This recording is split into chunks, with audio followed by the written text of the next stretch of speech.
Welcome back to Raised by Giants Illuminated Insights discussion. We are live. Welcome everyone in the chat. Good to see you guys and any moderators out there.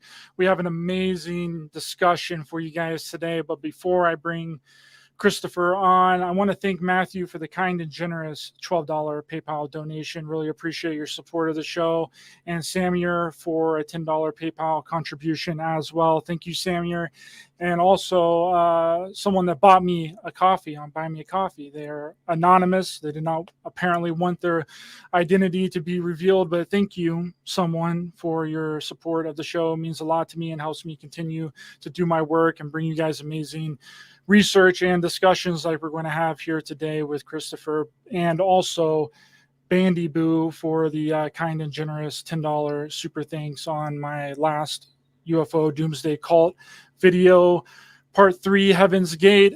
Just a reminder, super chats and super stickers are available, and any super chat or super sticker will be read out during the show. Also, PayPal and Buy Me a Coffee links are in the description as well and are always appreciated. Couldn't do this without your guys' support.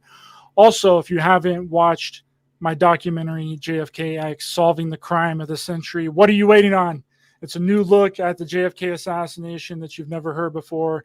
I know it's not available in other countries. That's a big complaint that we're having right now, but we're working on that for you guys. It'll be available everywhere, no matter where you live soon. But for those of you that are in the US, you can rent the film on Amazon Prime for only $1.99, very affordable price. And you can buy it for $4.99. And I recommend buying it because you're going to want to watch it several times. JFKX, Solving the Crime of the Century, out now on Amazon Prime. Check the link in the description. So I am very excited about the show today. I recently listened to Christopher's video on Rudolf Steiner. He did amazing research on that. And when I was listening to it, I saw how almost everything in Rudolf Steiner's cosmology and theology has been parodied over all of these UFO cults, more specifically the cult that I just now covered on Heaven's Gate, UFO Doomsday Cult Part 3. And we're going to talk about it. Christopher, how's it going, brother?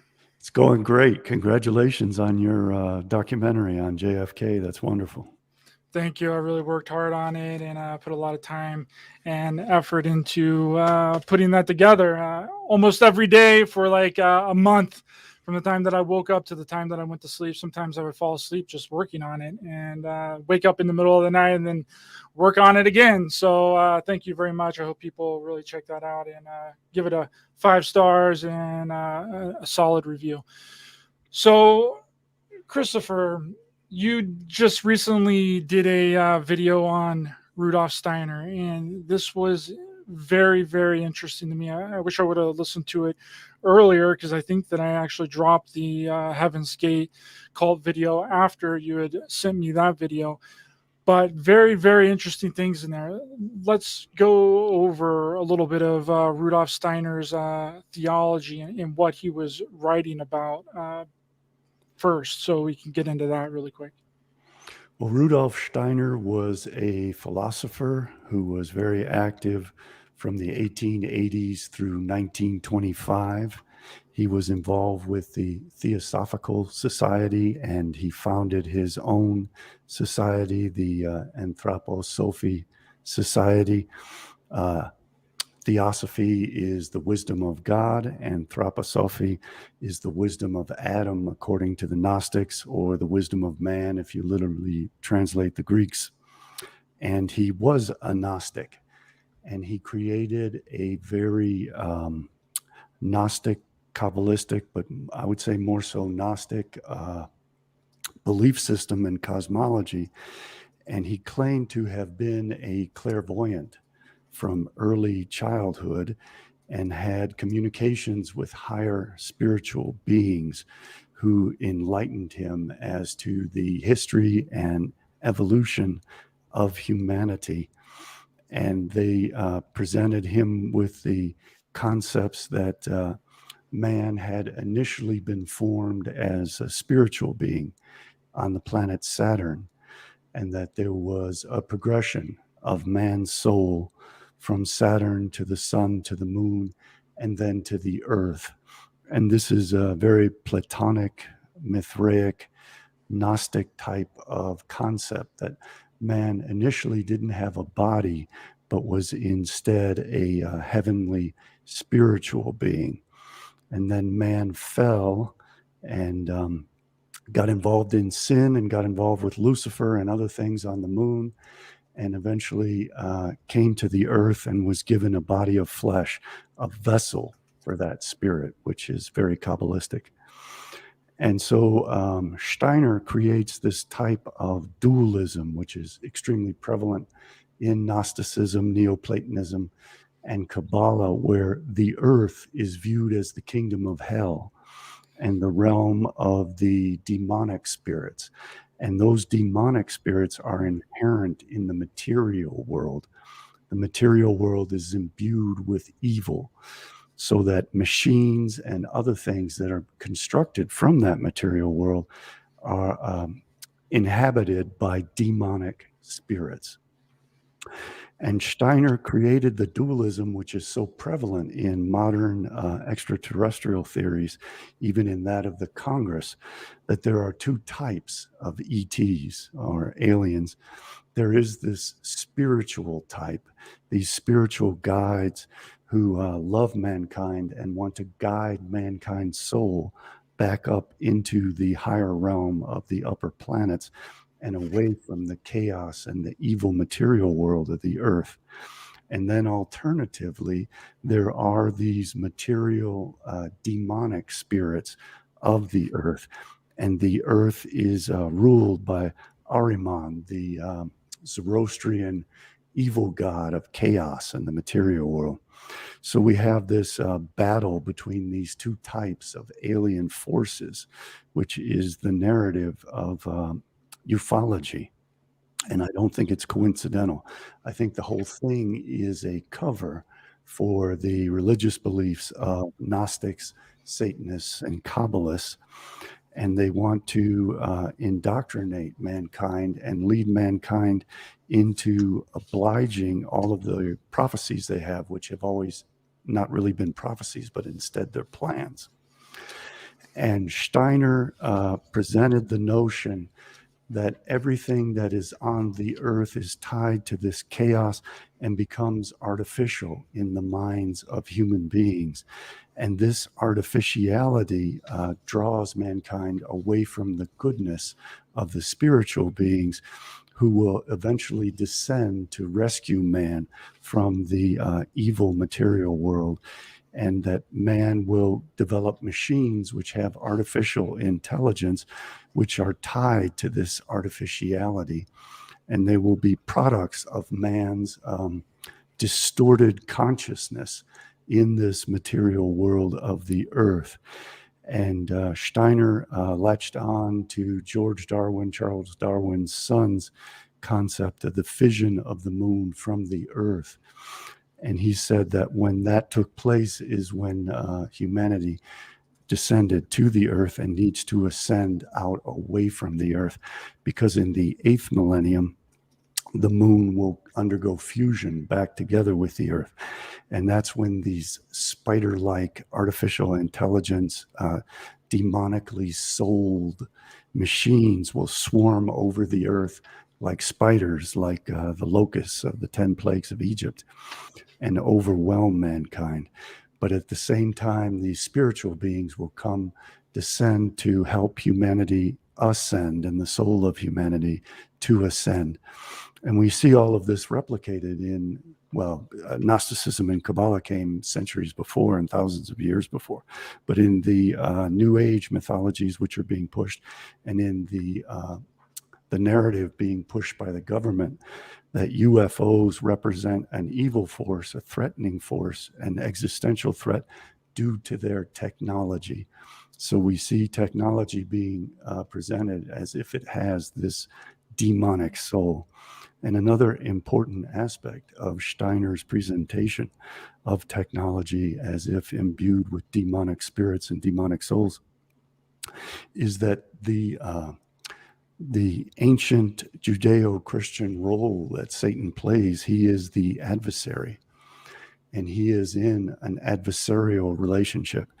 And humanity is broken down into his offspring and the offspring of the gods who love humanity and want to save humanity. So it creates a bifurcation of humanity into two distinct camps: those who are tied to knowledge and technology and the evilness and lusts of the material world, and those who want to release their spirit from their body, the prison of flesh, and ascend to the gods in heaven.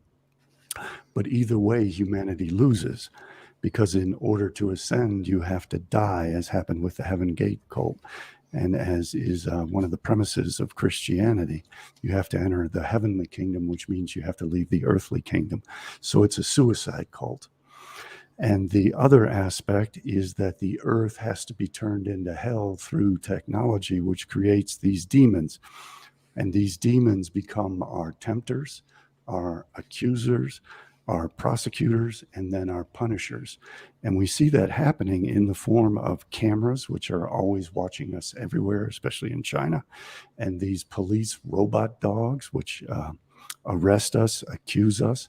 They're going to be utilizing the information garnered through artificial intelligence to build up profiles on each of us and learn how to tempt us and learn how to what this abstractions that they put before us through computer screens and through all the images that we experience in this artificial world. They'll be able to completely monopolize our consciousness and eliminate our free will. And the whole idea of the introduction of evil was that it provided for free will, and they are now flipping that on its head and utilizing evil to take away free will and then to punish us after tempting us to commit sinful acts. And so what they're doing is they're turning the whole world into hell, and they are surrounding us by artificial beings that have artificial intelligence, which will tempt us, torment us, prosecute us, and then punish us. So in either direction that humanity takes, if it follows either of these two paths, the right-hand path up into the heavens or the left-hand path down into the hell of the earth that they're making, humanity loses. So I think we need to immediately abandon all of this mythology, reject it, and recognize it for what it is, because it's a trap either way you go. Yeah, it's interesting that you talked about Saturn in there in this hierarchical version of spiritual beings, because we covered the last time that you were on in our discussion, we covered George King from the Theorist Society that believed that there was a hierarchical structure of beings, and that Krishna was from Saturn, and that Jesus and Buddha were from Venus. Now, the Heaven's Gate cult, which I just covered recently, they believe that evil space aliens, which are called Luciferians, falsely represented themselves to Earth as God and conspired to keep humans from developing, right? And that these evil extraterrestrials are technologically advanced, just like you were mentioning that Rudolf Steiner was saying, right?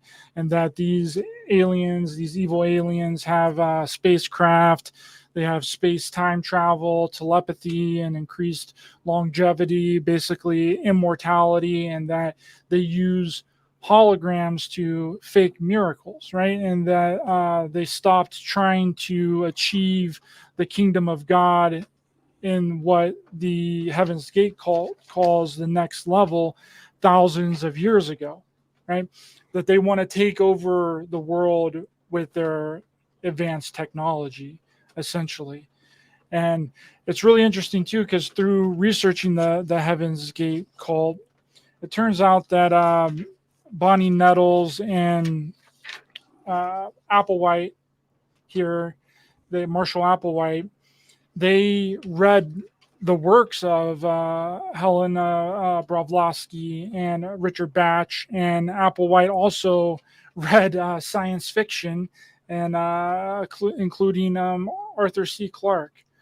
So it seems like that and also they went around the United States whenever they started out in the early 70s. From around 1970s, 1970, when Applewhite met Bonnie, they traveled around the United States and they were collecting all of this information through a lot of the New Age spiritual centers, through gurus, and reading all these books by Helena Blavatsky, and reading science fiction through Arthur C. Clarke.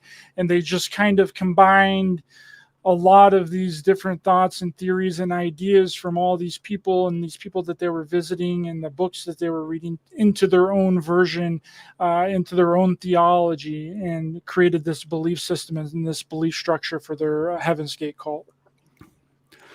The reason why Saturn plays such a prominent role is that in the old geocentric conception of the universe, they believed that Saturn was in the seventh sphere, most distant from the earth, and therefore was the realm of the gods, and that everything would descend from that highest sphere.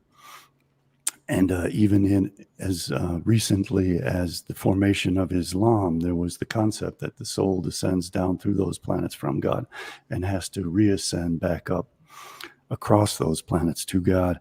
Blavatsky used to publish a magazine called Lucifer.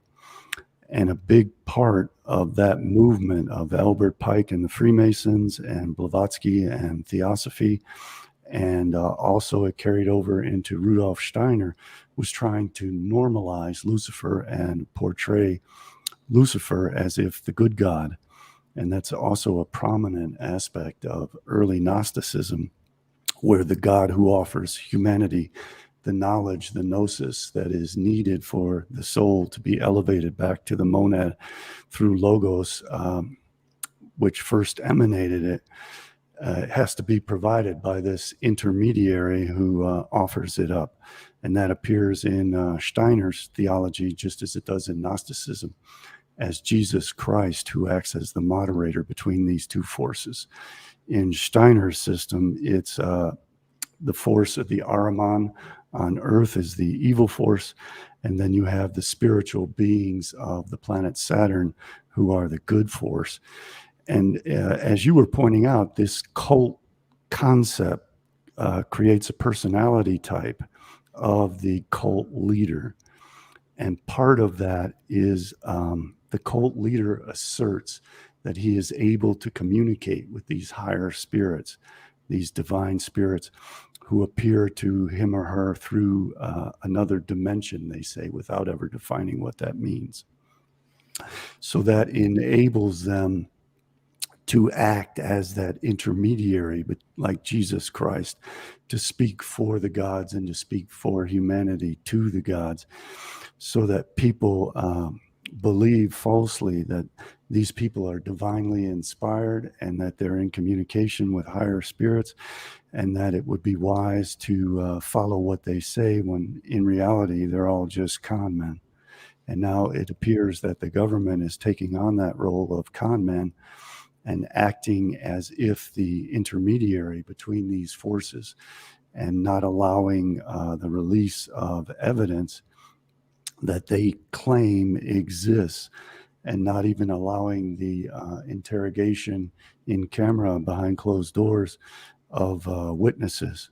So there's something brewing, and it's troubling that this is how I never thought I'd experience this in my lifetime.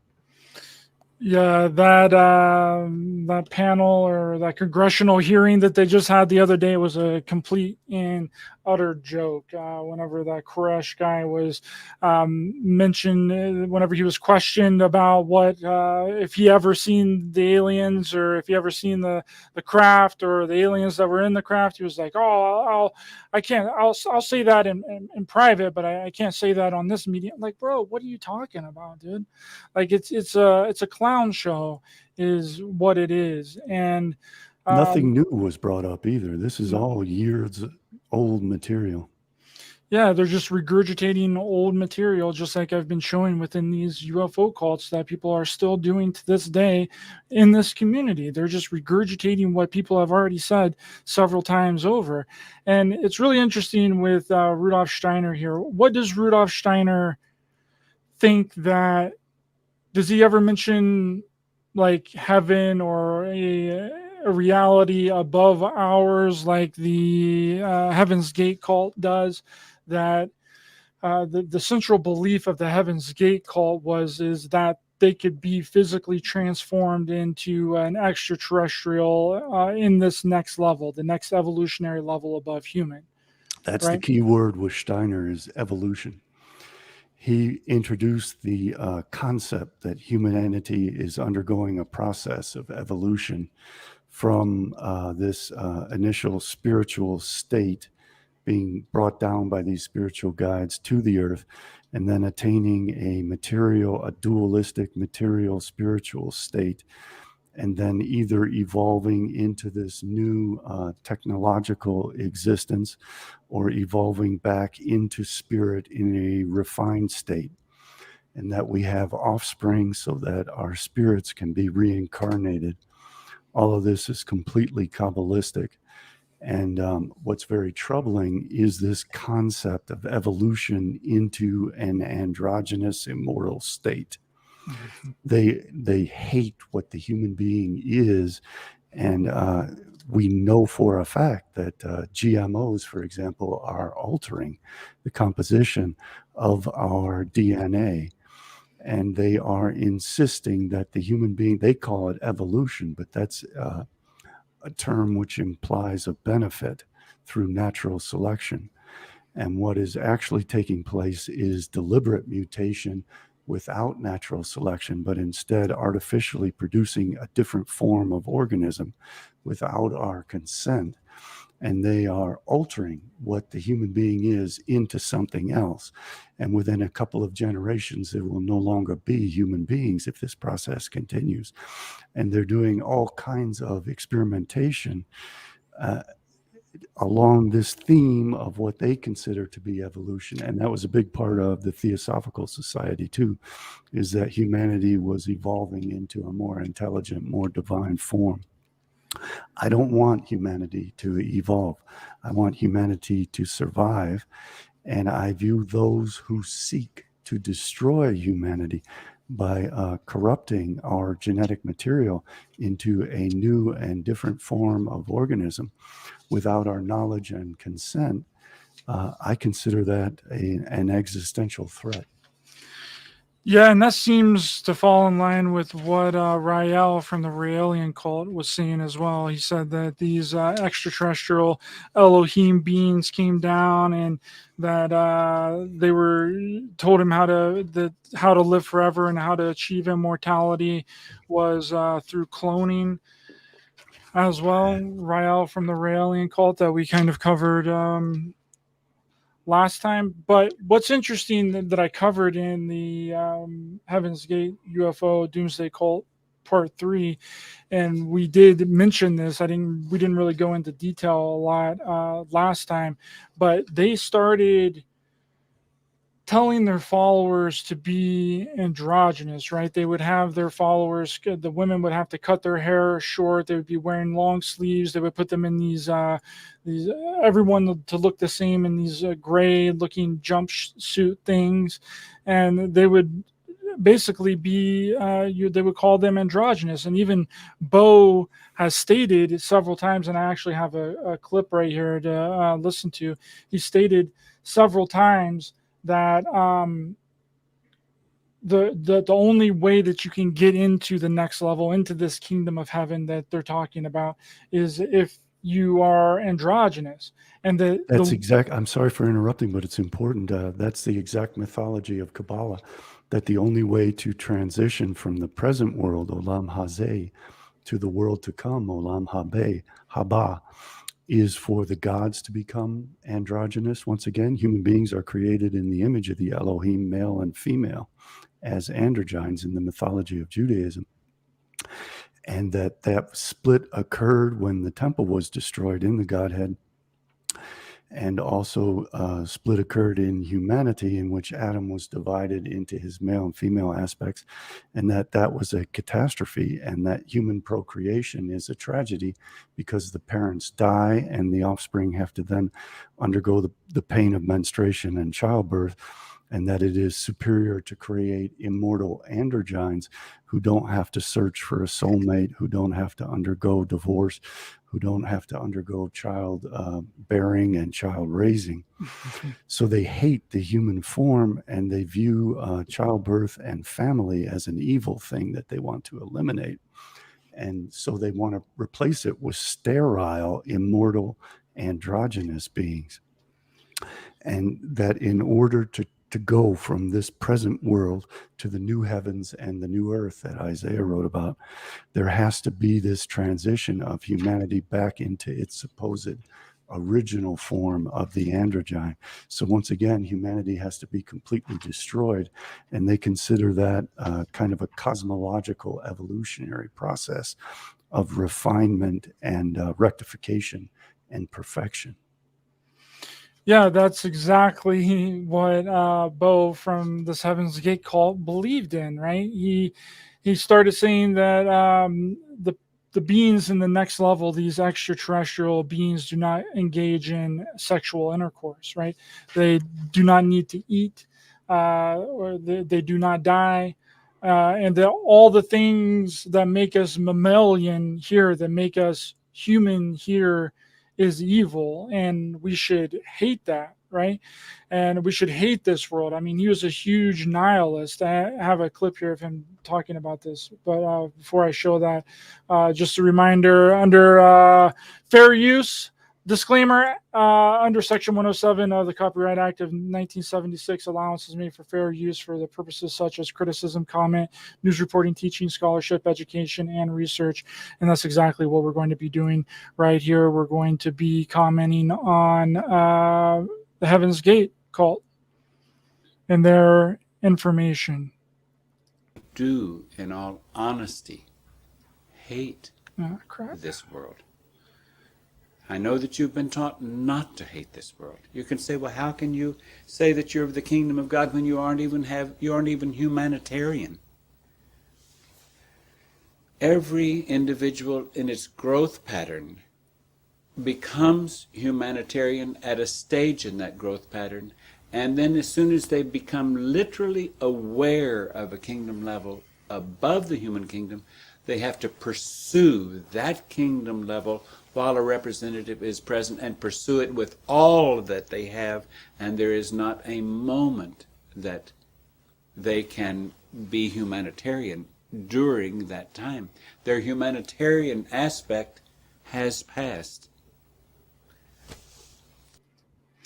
That's basically exactly what he's talking about. He's saying that in order to get into the kingdom of heaven, one, he didn't say it in this clip, but I showed it before. I didn't show this clip in my study of the Heaven's Gate call. But one, you have to be androgynous. Two, you have to get rid of all desire. So anything within this world, you're not supposed to participate in, right? And how you know, hold on. I got this other clip here, which is really enlightening. May I interject? If my God Yeah, go ahead. This is exactly what early Christianity was. It was the hatred of the material world, which is why the Neoplatonists criticized it, because they said that the material world was created by the evil demiurge, Yaldabaoth, Yahweh, and that he messed everything up, and that he was an evil serpentine being, and therefore humanity has to reject the prison of flesh, the corpse of flesh, in order to enter the kingdom of heaven. And even in the Christian Orthodox Gospels, Jesus is condemning the material world and saying that we have to give up this evil body, this sinful body, which has these bodily lusts, which they adopted this concept from the Platonists, that the human body is made of rotting flesh and that it needs to consume food of the material world in order to continue to survive. And that forms a prison for the soul. So the soul has to be released from this prison.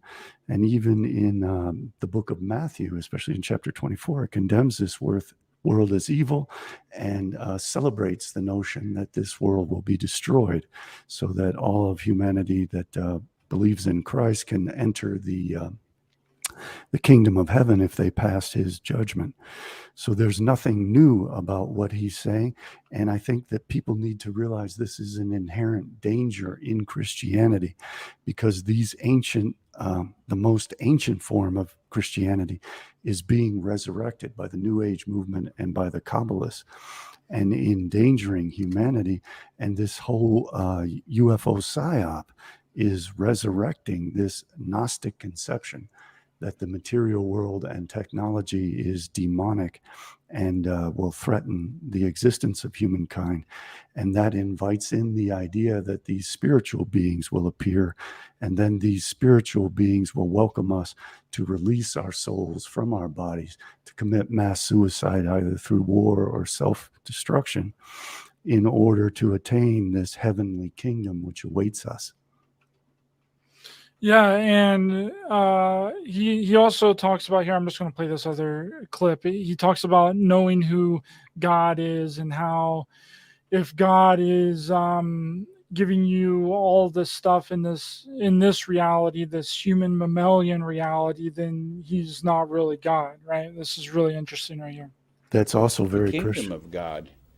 If my God tries to increase my life in this world, or increase the time in this world, or increase material things, or increase family, or increase humanitarianism, or increase anything in this world, then it is not a member of the kingdom of God. That's hard to take. I know it's hard, particularly when you live in an age where every preacher is saying there's nothing wrong with wanting good things, nice house, nice car, nice... Just pray to God and he'll give it. He wants you to have nice things. Well, it is true that the evolutionary level, when they send a representative to help you get into one world and out of another, they provide very well for you. But that... Yeah, so there is him saying that. And I think it also, like you were mentioning, is a, I can't remember the exact verse or exactly where it is, but it's something like, being in the world but not of the world. I don't know, I'm not sure exactly where that verse is in the Bible, but it references like you got to have one foot, you can live in the world but not be of the world, so therefore not taking part in all the worldly activities, and then you'll make it to heaven. It's basically what Bo is saying here. And beyond that, he is saying that if someone is helping you or advancing your life on earth, that they are devilish and demonic. And this relates to Matthew chapter 4, when the devil, who is the God of Israel, Yahweh, because everything is inverted in Christianity, lifts up Jesus and shows him from the temple all the world and offers it to him. He is offering the kingdom of David, of the entire earth, to Jesus. But because Jesus is Messiah, son of Joseph, and not Messiah, son of David, he rejects that. His kingdom is the heavenly kingdom. And Jesus then says that it's bad. Wherefore does it profit a man to gain the whole world and lose his soul? So this is the concept that anything that is tempting you to tie you to the material world, to make you successful, to make you happy, is to be perceived as if evil. So this is a complete subversion of humanity in order to turn us against our own benefit and our own survival. And this was deliberately done in Christianity as a trap for the Romans so that they would not survive. And they were taught that it's easier to get a camel through the eye of a needle than a rich man into heaven. And they were told to give up all of their wealth. And so this was a deliberate setup to get non-Israelites to reject everything that would enable them to survive, and instead to create this self-hating view of the earth and of their life, so that they embrace the idea that those who wanted to kill them were actually friendly to them and trying to benefit their elevation into heaven. So they ultimately viewed their enemies as if they're friends, and their friends as if they're enemies. It's a really sick process of self-hatred and hatred of nature and hatred of the earth that invites the idea that salvation can only be achieved through destruction of the earth and destruction of the self. And they are doing this now on a global scale. They have convinced, the Eurasianists have convinced Westerners that Westerners are inherently degenerate and evil, and that their salvation can only be achieved but through the extermination imposed on them by the Eurasianists. And this has been a deliberate plan for thousands of years to turn the descendants of the Romans and Greeks into self-hating people who reject the world and want to give the world over to the Israelites, because they believe that the world is evil, and therefore they're getting the better end of the deal by killing themselves off and destroying the world. Yeah, and they also believed, here, Bonnie Nettles and Marshall Applewhite, they believed that they would be killed and then resurrected. And this would be in the view of others, and they would be transported onto a spacecraft in this event, which they referred to as the demonstration, which also sounds very similar to what David Koresh believed as well and told his followers. And that didn't happen either. It's also the narrative of Christianity, that Christ ascended, that Christ died, and then was resurrected 3 days later, and people didn't recognize him when he was resurrected. That's the whole basis of Christianity, is the concept of resurrection. Well, Bo here thought that he was the direct incarnation of Jesus Christ in the beginning. That's what he told his followers, until later on, after Bonnie died in 1975 of brain cancer. Then he switched it to that he was an extraterrestrial walk-in of Jesus's consciousness. It wasn't in the sense that the spirit of Jesus replaced his spirit? Yes. It's crazy stuff. But he said later on, after Bonnie had passed away, he said that this happened back in the early 60s, which doesn't make any sense as well. Like, you would think that you would know if your spirit or your soul was sucked out and another spirit or soul came in, you would know right then and there. But no, this was like 15 years later after she had passed away. He's saying that he was the extraterrestrial walk-in of Jesus Christ's consciousness. What's incredible is his ability to combine all of these different things into an ongoing theme of his life, where he portrays himself as being beyond human, and expresses his hatred of himself as a hatred of humanity. And he's always trying to replace himself with something that he finds admirable. And I think that many of our world leaders today have this very same mindset. Deep down, they hate themselves for what they are, and that causes them to hate humanity. And since they replace themselves with some false image that they have of themselves, they want to replace humanity with something else, which is not humanity. And in order to justify that, they have to create a mythology that humanity is inherently evil and in need of a savior figure in order to provide humanity with a new morality, which corrupts humanity into some new form that is defined abstractly.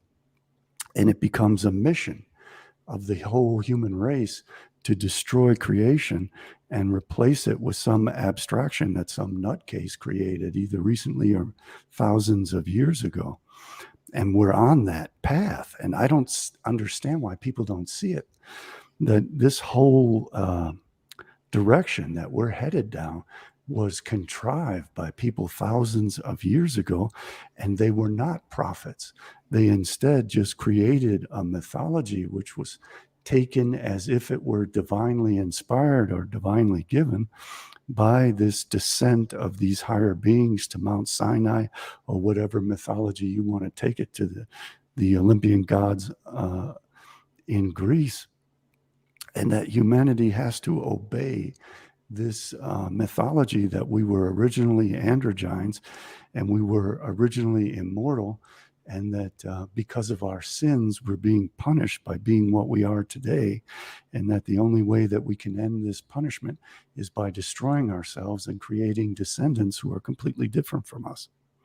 That's so antithetical to what the human being is by nature.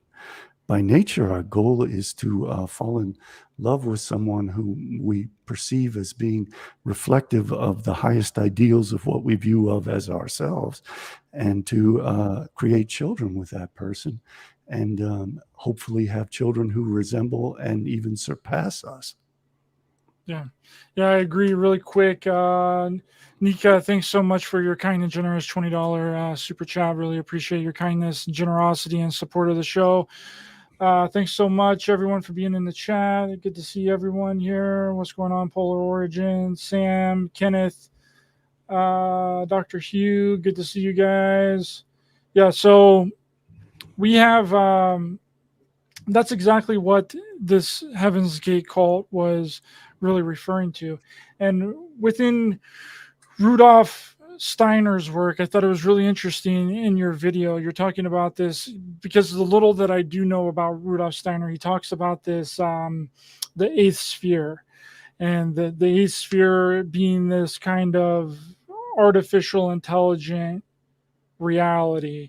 And you're talking about these animatronic type of spiders, and I've heard people way back, at least 7 to 8 years ago, talking about these spiders, but they didn't make any reference to Rudolf Steiner's work and talking about these. It's a technological type of spider. Is that correct, or am I off base on that? The way that he described it is it was super intelligent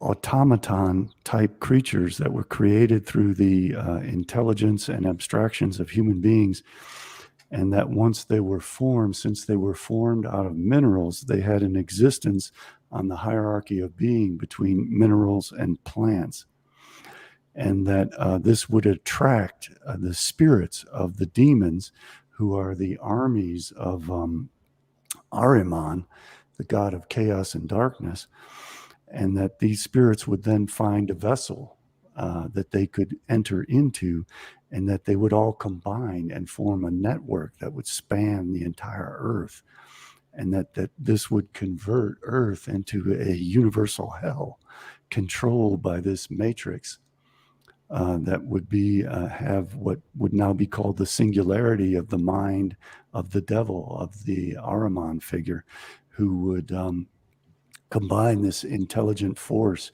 into one spider-like network. And people perceive the World Wide Web as being reflective of what it was that Steiner supposedly saw in his visions. Now, do we think that Steiner was like a mystic? Do we think that he somehow channeled this information? What's going on there? Because people, they tend to think that he was some sort of occultist, that he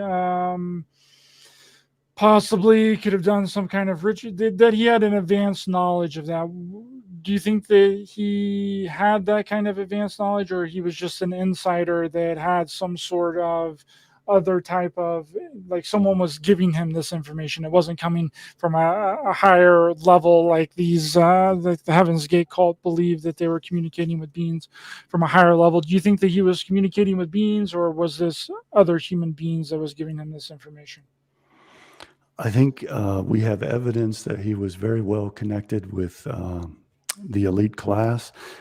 He was certainly deeply involved in the Theosophical Society before he broke with them and created a different kind of movement in Germany. I think World War I affected a lot of people and probably inspired his conception of technology as being an evil force that could potentially eradicate humanity. So I think that's where he garnered that insight.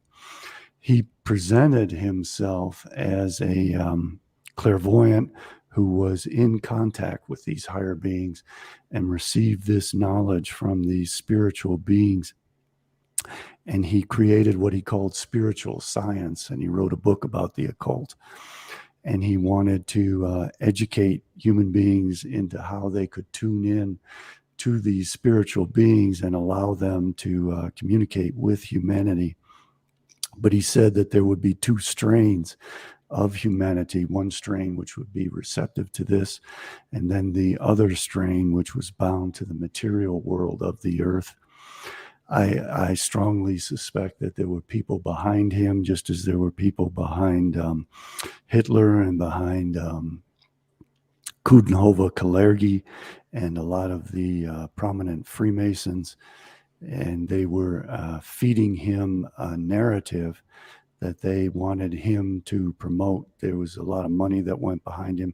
He created the Waldorf schools, and he created institutes and places where he could lecture and proliferate this Steiner cult. He was certainly very brilliant. He was a trained and well-educated philosopher. He was very knowledgeable, and I think we have to give him credit for being extremely insightful. I think a lot of times what happens is these rich elites have a lot of money, but they don't have a lot of brains. So they use these schools and other institutions to find people who do have brilliance. And then they educate these people.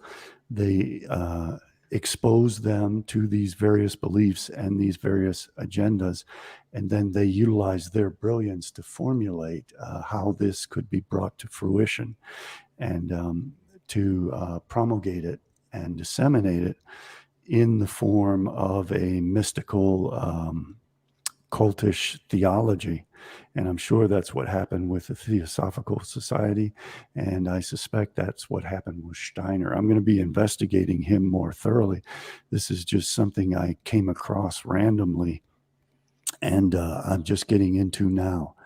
But he feels like one of those people who was grabbed up because he was very brilliant, because he was a philosopher, and because he had an interest in the occult, and because he probably did have experiences in his youth that led him down that path and made him good raw material to nurture and groom into one of the prominent figures who would then become a leader of one of these movements, just as so many of those type of people have been groomed. And Max Nordau, a prominent early Zionist, talked about how they would find these type of people and groom them and inspire them and nurture their abilities and their talents and their knowledge. And this can be done in a very good way, or this can be done in a very negative way. As we see with the WEF, people being groomed generation to generation to further an agenda and to provide a religious, philosophical, and a technological basis for advancing it, and often for disguising it, just as Marxism and Zionism disguise messianic plans. They disguise Gnosticism and other things through New Age philosophy and through ufology. And that's something I'm really working on now, is how ufology is being used as a mask and a cover to artificially fulfill all of these messianic and religious beliefs. Do we think that Rudolf Steiner's talk about this Ahrimanic force is similar to demons or similar to Lucifer and similar to Satan? I know that he has brought up Lucifer, but does he make any differentiations between this Ahrimanic force that is supposedly here to suck up humanity, to take us into this technological virtual reality age, and Lucifer, or how does he differentiate these different supposed evil beings? In that long tradition of the Gnostics, Lucifer means light bringer, and Jesus was called the light bringer. And Samael is the devil, and those two forces are juxtaposed. And there was one specific strain of Gnosticism, I forget which one, which presented Jesus as descending to be the intermediary between these two forces. And this is the concept of the Logos, the Middle Platonic concept that Philo, the Jew of Alexandria, introduced into Judaism, this figure of the atom of light, the Lucifer, the light bringer, who serves as an intermediary between humanity and the gods. And in Steiner's system, Lucifer is the good, beneficent God, and Ahriman is the anti-human material God.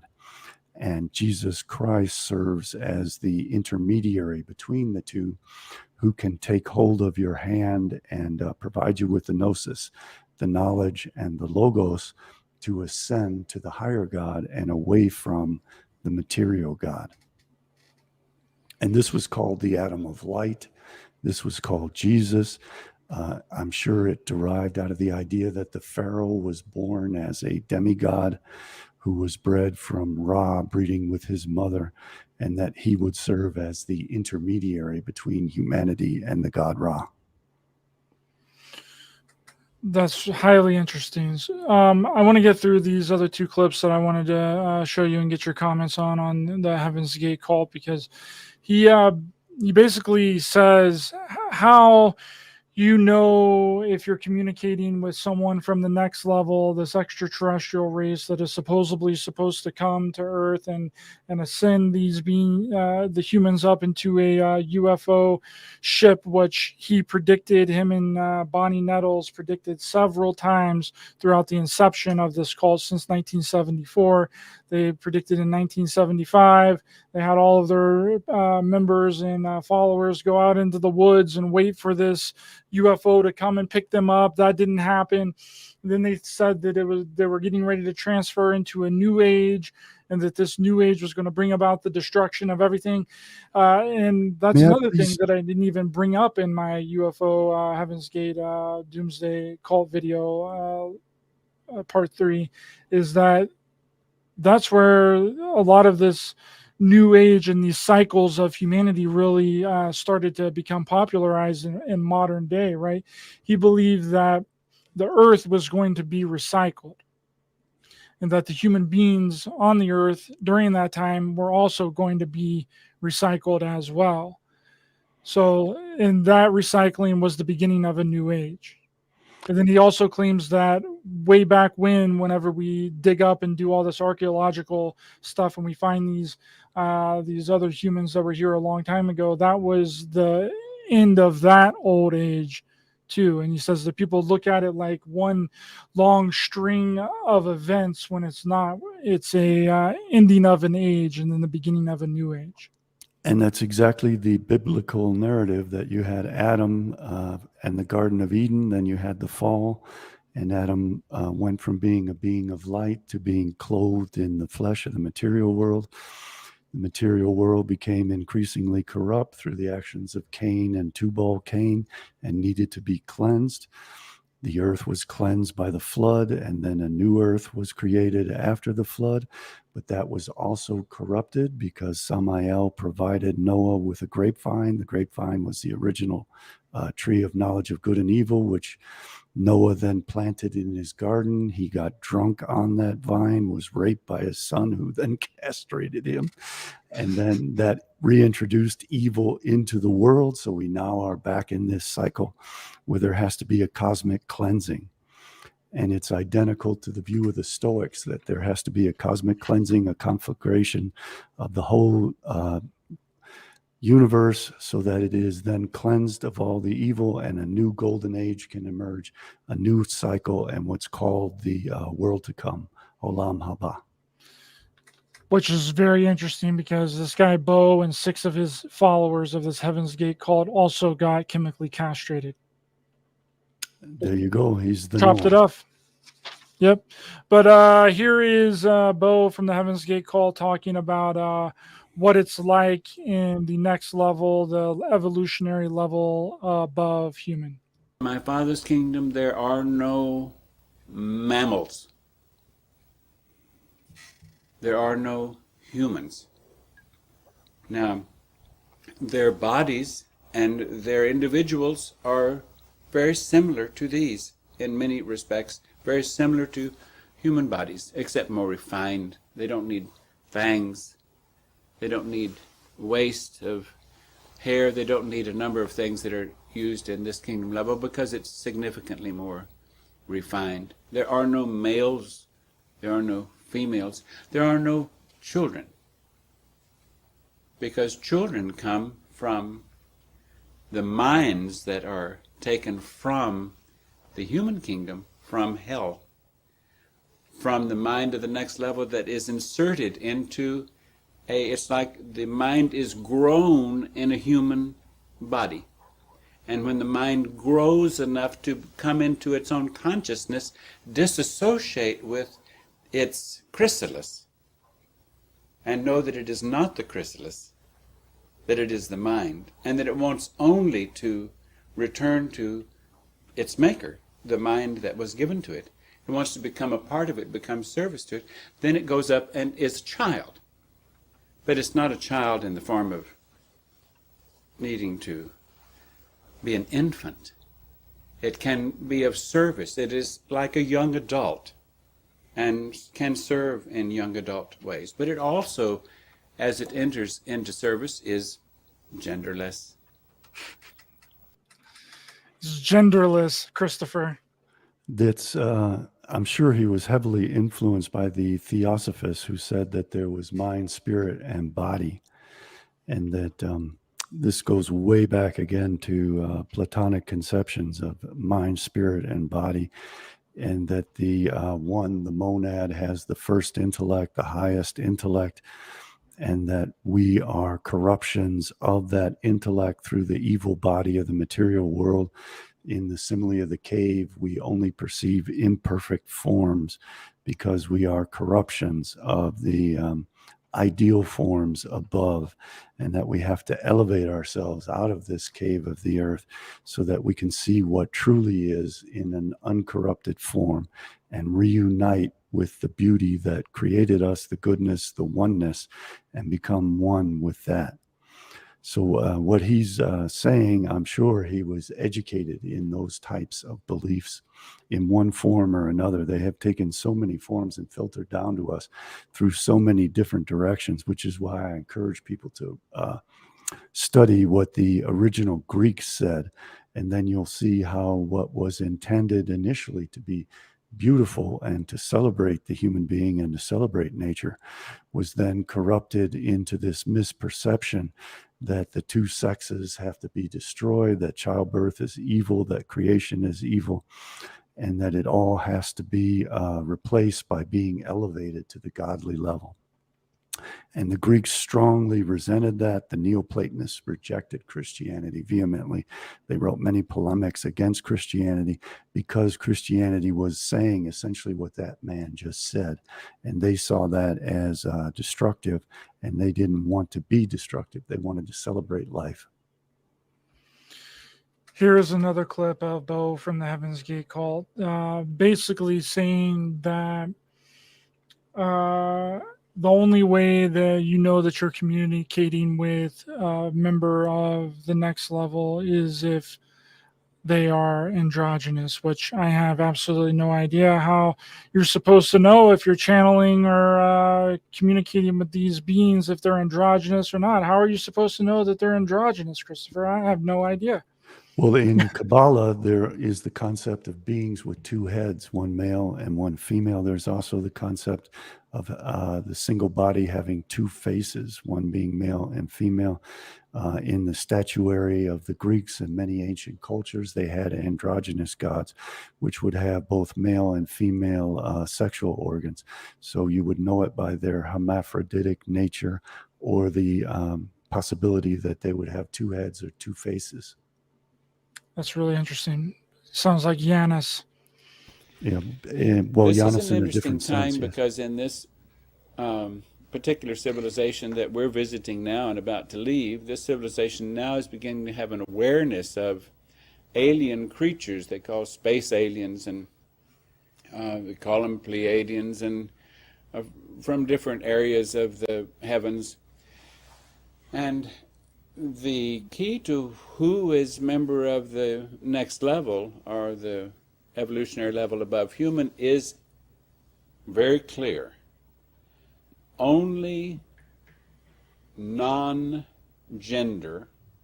non-mammalian, only individuals that are linked in family groups, like this is a family of not male, not female, and a relationship of child or younger member to older member, younger member to older member. And where that younger member, older member chain ends, and you find the older member, who's the top older member, or the chief of chiefs, like I said last night, is beyond our comprehension, certainly beyond our capacity with human brains to bring that into any clear understanding. But the important thing is not to think that we're saying that if someone exits their body before its so-called natural death, that they're going to go into heaven. Yeah, that is Bo talking about how you know when you're communicating with the evolutionary level above human, what she claimed was a physical reality in the beginning, but now is claiming that it's a non-corporeal place because Bonnie Nettles, his partner, his shepherd, right? He keeps referring to that you have to have a shepherd to get to the next level. You have to follow somebody to get into the next level. And he also claims that all of the other cult members that led their followers to a fiery death, right? Like the Branch Davidians, the Waco cult, like the Order of the Solar Temple, which I'm going to be covering next week, which has really interesting ties with Aleister Crowley and the OTO. But that they were correct as well, because their followers believed everything that their cult leader was telling them to believe, and they followed it without question, and a lot of them died following their leader to the best of their ability. And we're following governments who are pursuing this identical path. We now have a cult leader government which is trying to tell us that these aliens are around us and that their technology poses a threat that we have no defense against. So we have to develop technologies to defend against it. And we have to study this. And then they're presenting the government as if the government itself is divided and corrupt and therefore can't offer up any defense. So they're causing us to rebel against our own government because of mysterious UFOs, which our government is keeping from us. And they just build layer upon layer of creating and generating paranoia and fear. And when people are afraid, they're very easily manipulated, and they look for someone to guide them and save them. So they're setting us up to look for these supernatural spiritual forces, either that or some kind of foreign force that presents itself as if our savior, to come and rescue us from both these extraterrestrials and this corrupt government, who is either in league with these extraterrestrials or refuses to provide us with accurate information about us.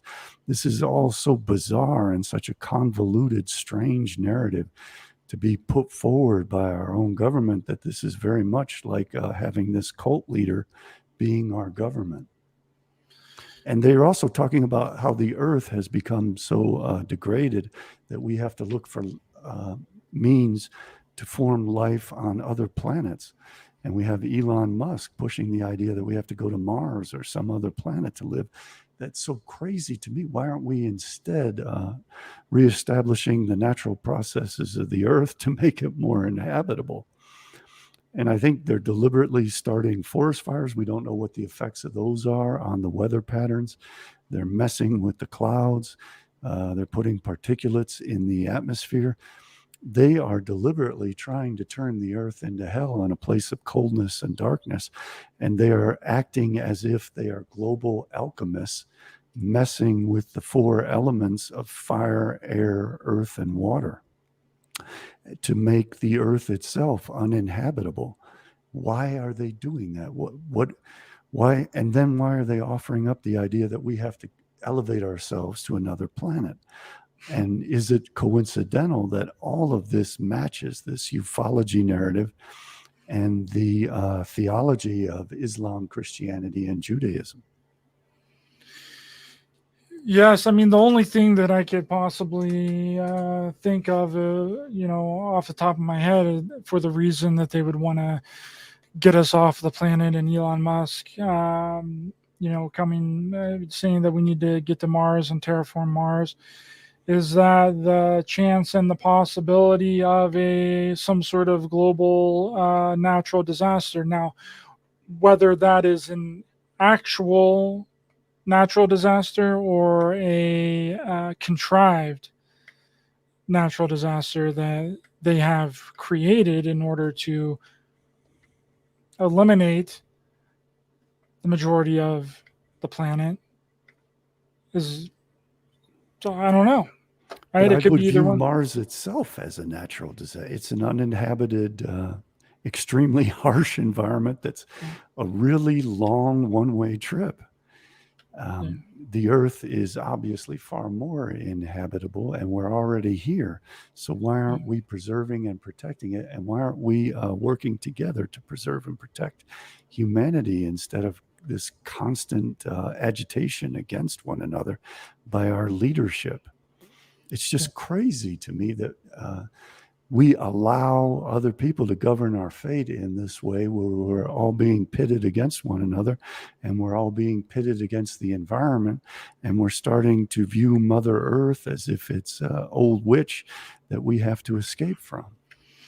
I agree. We've been programmed to, it's the reverse of what Bo was saying here in this Heaven's Gate call. He's talking about how, he hates this reality, and we've been indoctrinated to love this reality, when I think it's the opposite way around. I think that more people nowadays have been indoctrinated to hate the planet and hate this existence, hate this reality that we're in, and we want to escape to somewhere else. Now, whether that be heaven, whether that be another planet, it's the same thing. Like, we've been led to believe to not like our reality here, when it needs to be the opposite way around. But there's another thing that was really interesting that Bo talked about, which was belief, right? He taught that whatever it is that you believe in is what you're going to get in the afterlife. So if you believe in extraterrestrial space aliens and this ultra mega utopia, then that's what you're going to get. If you believe in heaven, whenever you die, then that's what you're going to get. If you believe in hell whenever you die, that's what you're going to get, and so on, which is kind of contradicting, because then he talks about the next level as if it is heaven, right? But then he says that you can't get into the next level unless you follow a certain amount of steps. You got to be androgynous, you got to give up all human desire, and go in the far extreme of that is getting castrated, getting your balls all whacked off, which he did, and 6 of his followers ended up doing too. But this is him talking about belief. I hope you understand that. In other words, to get into a discarnate condition doesn't mean I'm going to go anywhere, or doesn't mean that individuals in this human civilization, to get in discarnate either at the end of a lifetime, or whether it's premature or not, doesn't mean they go anywhere. They go only according to what they know. In other words, if I believe in some city in space that is where I'm going to go, and I feel that I have visited that and that is my reality, then that reality will be mine when I am discarnate. Our information that we have while incarnate is exactly the same information we have when we are discarnate. Therefore, when we step out of the vehicle, we got to know where our tour guide is for what's next. We have to know that we have connected with a guide that, I hate that word because of what it's become, with a shepherd. We know we can connect with a shepherd that we trust, and that we have decided that this is, if that shepherd will have me, I want to continue to be a sheep as long as that shepherd will have me, and I will do everything I can to please that shepherd. So back to, how can you know if my God is a God of the kingdom of God? If my God tries to increase my life in this world. Yeah. So we got it. We already showed the second half of that clip, but yeah, that's what he's claiming, that whatever it is that, and I've heard several people regurgitate this throughout the community, and that your belief creates your reality, and I think to a certain degree it does. It's the old statement of fake it until you make it, right? You gotta present yourself in a certain way until you become that way, and that's how a lot of people. It's like an older version of what the New Age community would call manifestation, right? That's Dress basically for what he's saying. success is what it reminds me of. It's very Shabbatayan, and it relates to the idealism of philosophers like Berkeley, that the real world is actually what the consciousness creates. And the Shabbatayans even tie that into the gods. The gods are what we conceive them to be, so that gives us power over the gods, and we can destroy the gods by disbelieving in them. And we can create new gods, or we can conceptualize ourselves as being gods. And by reconceptualizing ourselves as if gods, we then become gods. So that reality is whatever the mind fixates on and generates. That consciousness is a formative energy which can mold the universe into whatever forms it is that consciousness adopts. That reality is actually a reflection of consciousness, and consciousness is not a reflection of reality. And therefore, the human mind becomes the source of everything that is. And this is deeply part of Kabbalism, that the universe is created for the Israelites, and that they ultimately will destroy Yahweh and destroy the gods, and be able to create a universe which reflects their own consciousness instead of being what the creator gods create. So this is all engineering this idea that human beings themselves become the creator gods, and that our intellect can then become a first intellect, which can cause chaos, which is a substratum, to assume whatever forms it is that our will wants to have.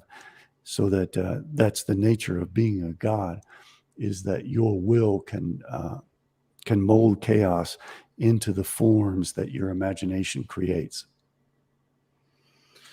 That's what he said several times. Researching this quality, he was like, "Yeah, we are the gods. We have the ability," but a lot of the things he says are really contradicting. They're very contradicting. We as human beings are blessed with an innate desire to reproduce. And it goes far beyond simply our sex drive. We have the desire to create new generations of us. And I think that part of that genetic structure, where our DNA forms a larger human being that contains within it a consciousness, that consciousness has built within its structure this desire to perpetuate itself and to create children who then take our place and keep our DNA replicating itself, so that we as a life form persist. And that what has happened through language, as humanity has existed for hundreds of thousands of years, is that we pass along from one consciousness to the next and generation to the next a set of mythologies which appeal to those aspects of our nature, but make them increasingly abstract, so that we get further and further away from our traditional views of establishing communities and families and having children, and then children who will care for us in old age.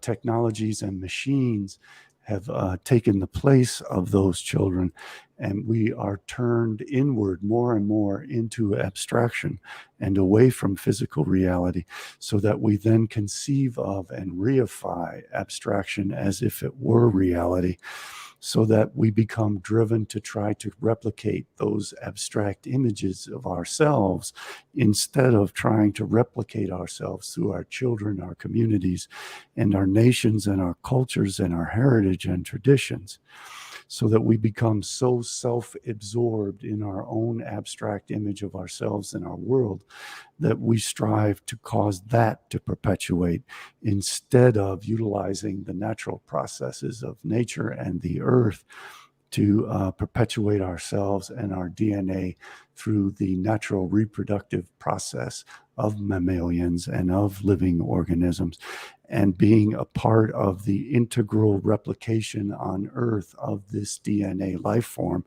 into something abstract and something that creates from mineral things that which does not depend upon DNA, and that which does not reproduce through the normal reproduction of male and female and gender.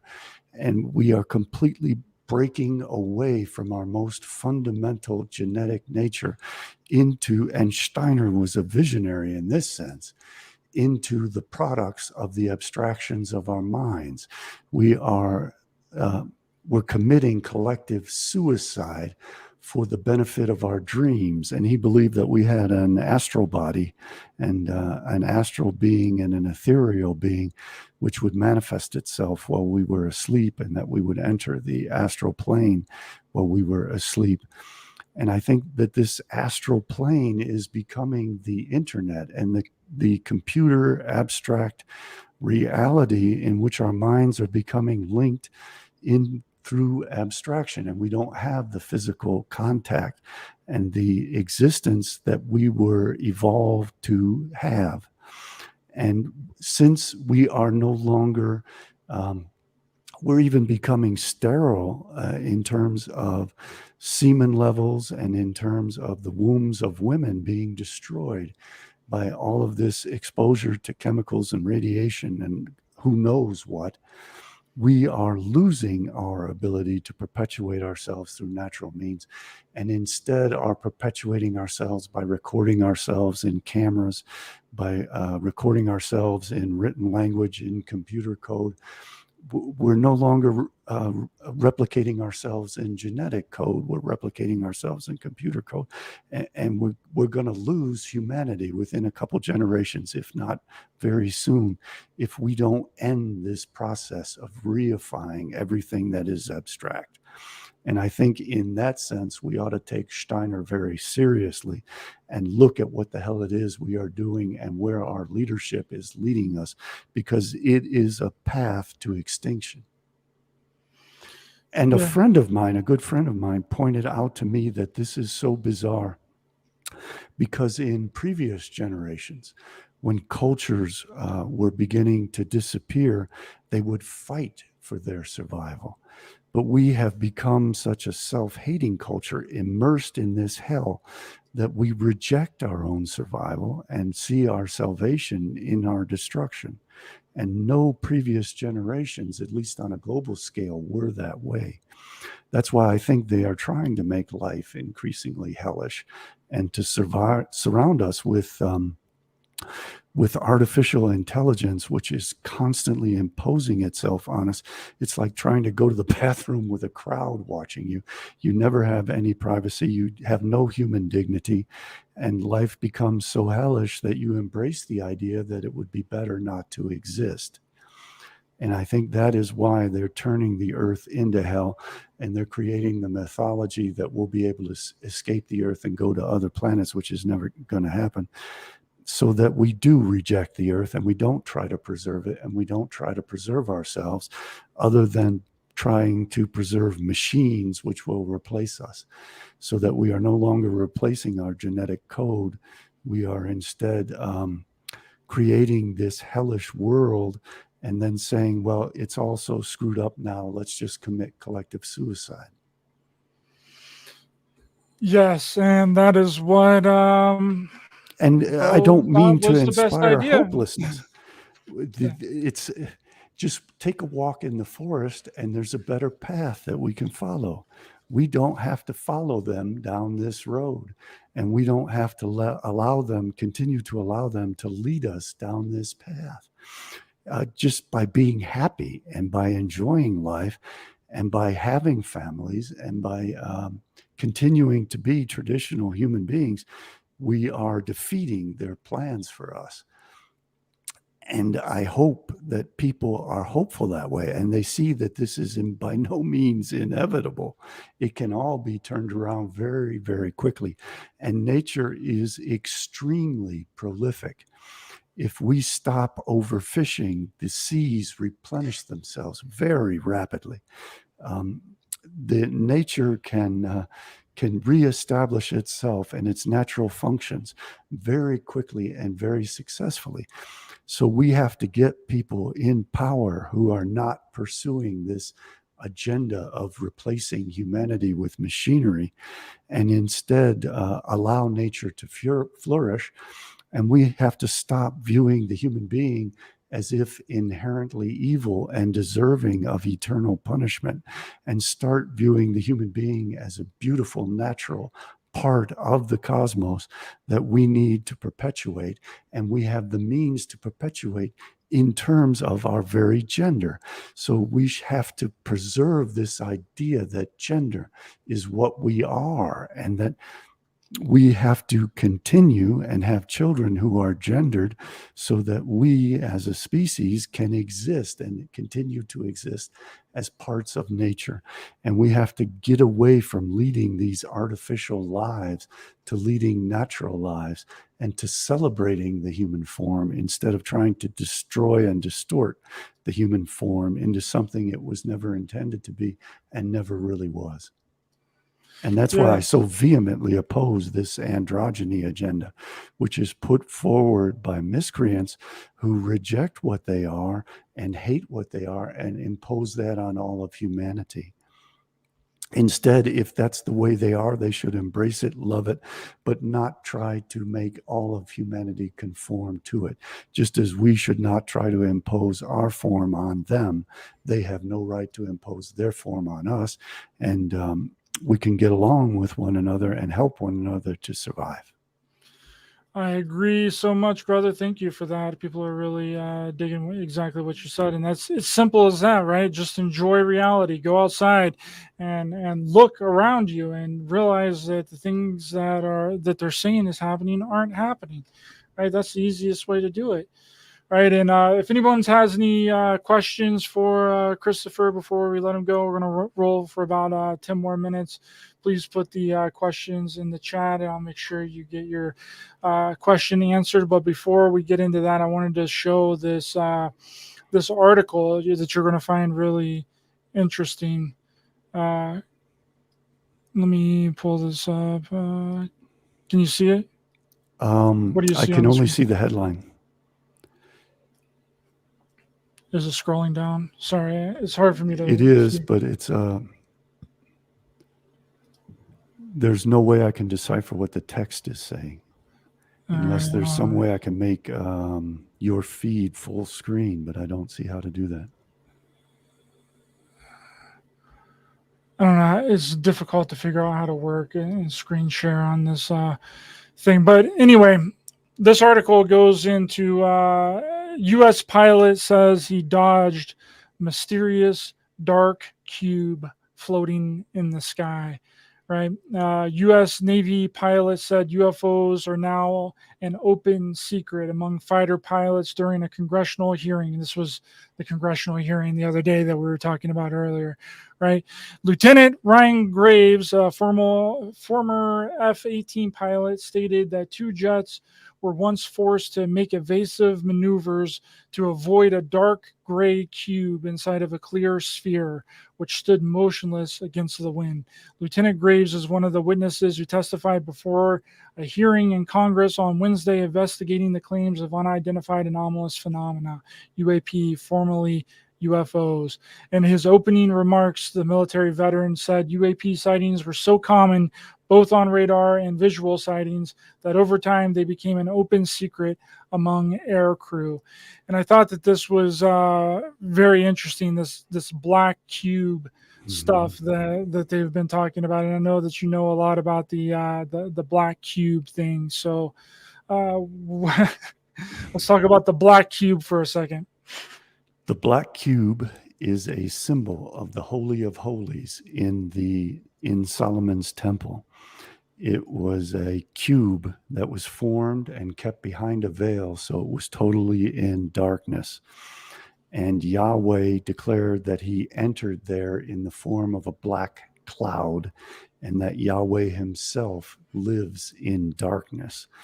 And Yahweh often appears within a cloud, and that cloud is darkness, which casts darkness that non-Israelites cannot see within that.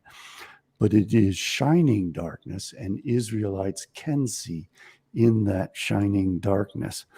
And in the plagues of Egypt, when Egypt was cast into darkness for 3 days, that darkness shined for the Israelites and immersed them in light.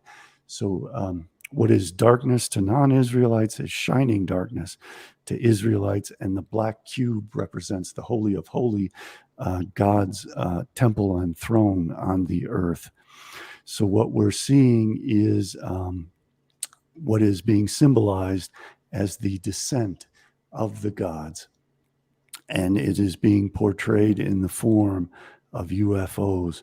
So these are these descending beings who are coming down to teach humanity how to ascend. And we have the mythology of Jacob's ladder as being a means to ascend into heaven. We have the mythology in the first chapter of Ezekiel of the Merkavah, the chariot, and these spheres represent the description of the chariot being portrayed by Ezekiel. And again, underlying all of this mythology is that the earth is an evil place. There needs to be an elevation away from the earth to the gods, and that the non-Israelites are duped into the mythology that they have to die for this to take place, whereas the Israelites are encouraged to utilize what the Freemasons call spiritual alchemy to transform themselves into this new world. And this new world will, of course, be the earth that we're on. So the ancient plan was to dupe the non-Israelites into believing that they attain this world through death, whereas the Israelites are taught to believe that they obtain this by purifying and rectifying the world, and that to bring the world into darkness is to make it shine in the ultimate, most energetic form on the 8th day, and that they will then inherit this world to come in which only they will exist. And the descent of this black cube is the descent of the temple and the reconstruction of the temple, so that in this temple, which has a bedchamber in the Holy of Holies, Yahweh and Shekinah can re-engage in their love for one another and embrace again and become an androgynous Godhead. And at the same time, humanity will have figured out how to reformulate itself through the ripening fruit of the tree of knowledge, through technology, into an immortal androgynous form. And then man will actually have the form in whose image he was made, in the image of the gods. And man will be androgynous and immortal, and man's intellect will elevate to such a level that he can then cease to believe in the gods, who will then disappear, and man will replace them as the gods. And this cycle of regeneration, corruption, destruction, then regeneration will be broken forever, because man is aware of it, and man will then decide no longer to allow it to happen, and true immortality will be achieved, and the cosmic cycle will end. Got a question here from Polar Origins. The Theosophists were started by Blavatsky. How much do you think these cults are covers for military agendas? I think they're very much covers for the Kabbalistic agenda, just as the Freemasons are. I think they provide an opportunity for individuals to be groomed and to be educated and selected, and then put into the intelligence agencies, made spies, made reporters, made authors, made filmmakers who can then influence the collective consciousness and public opinion, become opinion shapers, become leaders. And I think that is one of their primary functions. Another function that they have is to keep the most brilliant people sterile, to form a dysgenic society, just as Catholicism had the clergy, and every family were the most brilliant children of that family. They'd get involved in the clergy and become sterile and no longer reproduce. So it generates cultural degeneration, generation after generation. The best, like the Cathars, no longer reproduce, and the worst reproduce exponentially, and the culture degenerates. So I think it serves all of those functions. In terms of military agendas, it provides intelligence, because like in the Freemasons and in Scientology, the people who are involved in these cults give up all their personal information and the private information of all the people that they know. So these are used by the intelligence and military agencies to garner intelligence information, which then gets filtered ultimately to the highest intelligence agencies, and they have hierarchies of that around the world. These people can be utilized as revolutionaries and subversives during revolutions and during military combat. They also have secret symbols, so they can meet in different neutral countries and exchange military information. So they are definitely utilized as spies around the world. And they have no loyalty to their families, to their societies. Loyalty to anything other than the cult is strongly discouraged. They are often supervised and chaperoned when they engage with non-cult members, so that their cult spirit can't be broken, and also so that they cannot divulge any of the secrets of the cult. So I think in those ways, yes, they're very much a part of military agendas. Question from Dr. Hugh. What's going on, Dr. Hugh? What is your view on the theories you present on your channel? True, false, fiction, or possibly really how the world functions? And he's asking if you can please make a space for him and others to contact you regarding your content. Yeah, that's something that a lot of people have mentioned to me. That's when in subscribe to your channel, is that you have your comments turned off over there. I turn them on and off depending on how much trolls try to disrupt and put in misinformation. If you want to interact with my comments sections, BitChute and Odysee are generally the best, sometimes on Twitter.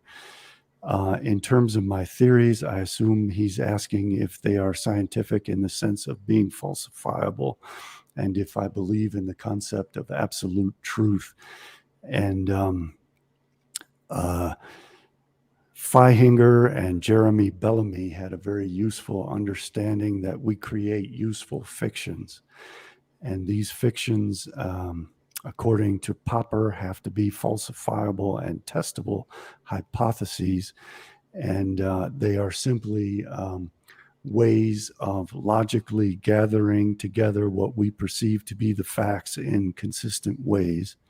and they have to be testable and falsifiable. So I would categorize them as useful fictions.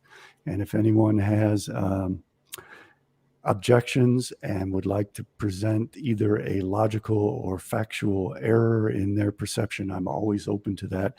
And I'm tremendously open to new facts. I want to learn new things.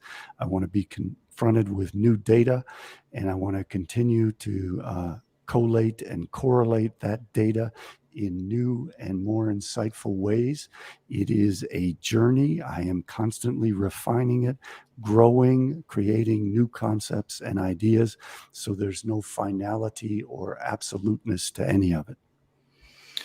That is the best way to be, my friend. I say all the time to people, if you aren't changing your views and your ideas and your thoughts, you're not constantly thinking of different things and new ideas and new theories, then you're staying stagnant, right? You're creating your own echo chamber of thoughts, ideas, and beliefs, and then that echo chamber is just being echoed out to the same people that just believe in that same thing, and you're not getting anybody else. That's why I don't like certain other platforms, because it's just an echo chamber of thoughts and ideas. At least on here, we get the opportunity to be able to have other people listen to us, like with other things, it's like, you're just preaching to the choir on a lot of different things, but changing and it's okay to change your thoughts and your ideas and your beliefs, right? People have to constantly reassess, especially when new facts or new experiments are conducted that shatter and falsify old beliefs. Absolutely. And people tend to not want to do that. Whenever they're confronted with new theories or new thoughts or ideas, they tend to just double down on what they already believe instead of admitting that they're wrong. I mean, I've been wrong about several things in the past, and I've admitted, I'm like, hey, I was wrong about that. I was duped just as much as you were duped. And that's an important thing to let people know, So, I think that's all. Question. Are you familiar with Dan Winter and Micah Dank? They don't ring a bell. I don't recall either name. Okay, let's see if we got anybody else. It looks like that's all we got. Well, thanks so much for coming on, Christopher. It was a wonderful discussion, wonderful conversation. And let people know where they can find you, and give you a chance to plug your YouTube channel so people can find more of your work. I think a good introduction to my work would be to go to my website, cjbbooks.com, and pick up this book, Beware of the World to Come. It's my most popular book, and it explains a lot of the things that I have been discussing today. You can find me at cjbbooks.com. Those are my initials, then books with no space.com. You can also find my YouTube channel, which is CJB Books on YouTube. You can find me on Twitter at CJB Books. Same on BitChute and Odysee. Thanks so much, Christopher. I appreciate your time today. Thanks, everyone in the chat. Thanks, Michael. Good to see you. King James, Jeanette, Kenneth, Sam. Thanks, everyone, for being here and taking time out of your day to be in the chat and watch this live broadcast. Appreciate each and every one of you. Please check out my documentary, JFKX, Solving the Crime of the Century, which the link to that is in the description. A very affordable price at $1.99 to rent and $4.99 to buy. I will be back on Sunday with Paul Knight, and we'll see you guys next time. Thanks so much. Thank you.